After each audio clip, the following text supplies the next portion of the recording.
त असां हिकिड़ा सुञाणप खां बग़ैर माण्हू हूंदासीं। जे असांखे ॼाण हूंदी त असां हज़ारा साल पहिरें हिकिड़े क़दीम वतन जा वारिस आहियूं, त असांखे उनजी मिटी जेका आहे उहा ज़रखेज़ मिटी आहे। हीउ सिंधु दरिया लद्दाख खां हले थो ऐं टिनि सूबनि जो सफ़र करे जॾहिं ठठे छोड़ करे थो, ऐं असां जेके ज़मीनूं असांजो आबाद थियनि थियूं उन ज़मीननि जो उन्हनि दरिया सिंधु जो जेको पाणी आहे उन ते असांजा फसल थियनि था। असांजी सॼी जेका घर जो सिस्टम आहे, असांजो शहर, असांजा निज़ाम, असांजो इक़्तिसादी निज़ाम सॼो उन ते हले थो, सॼो स्पिन। तंहिंजे करे असां दरिया जी अहमियत जी बि असांखे ख़बर हुजणु खपे त सिंधु दरिया केतिरो क़ीमती दरिया आहे ऐं तमामु वॾो दरिया आहे।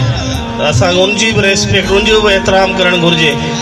ऐं नई नसल ताईं असां हिन ॾियारे जी निस्बत इहो पैगाम पहुचाईंदा आहियूं त सिंधी माण्हुनि हमेशह सॼी दुनिया जो ख़ैरु घुरियो आहे, सॼी दुनिया जी ख़ुशहाली घुरी आहे। असांजे फ़िक्री इमाम शावलती भिटाई पंहिंजे आफ़ाक़ी बैत में चयो त साईं सदाई करीम थे सिंध सुकार, दोस्त मिठा दिलदार आलम सब आबाद करी।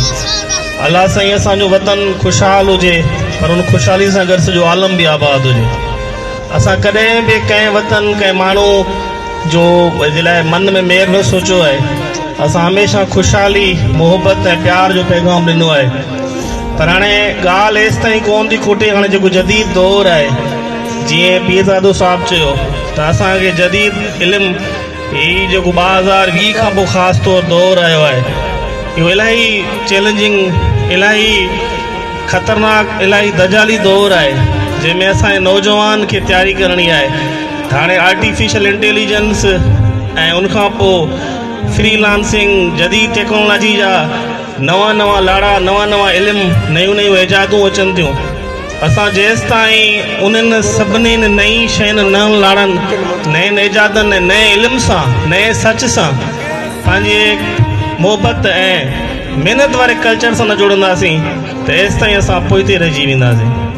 सो आउं सम्झां थो त हीउ जेको कल्चर असांजो आहे, लिबास, असांजो खाइण पीअण, असांजी ॿोली, इहे बि सभु अहम आहिनि।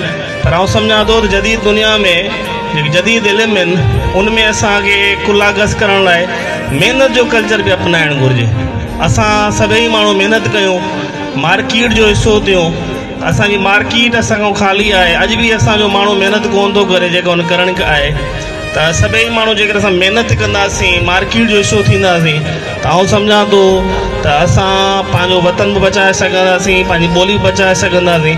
ऐं असांजो सभु खां अहम जेका ॻाल्हि आहे, फाइनेंस, इक़्तिसादियात या मुआशी ज़िंदगी जे में असांजी बहाली न थींदी या ख़ुशहाली न ईंदी त असां बि ख़ुशहाल कोन थींदासीं ऐं पंहिंजी नई नसल खे पढ़ाए बि कोन सघंदासीं। इन करे असांखे इन सभिनीनि सच खे क़बूलु करणो पवंदो ऐं महिनत जो कल्चर अपनाइणो पवंदो। तव्हां सभिनी जी महिरबानी।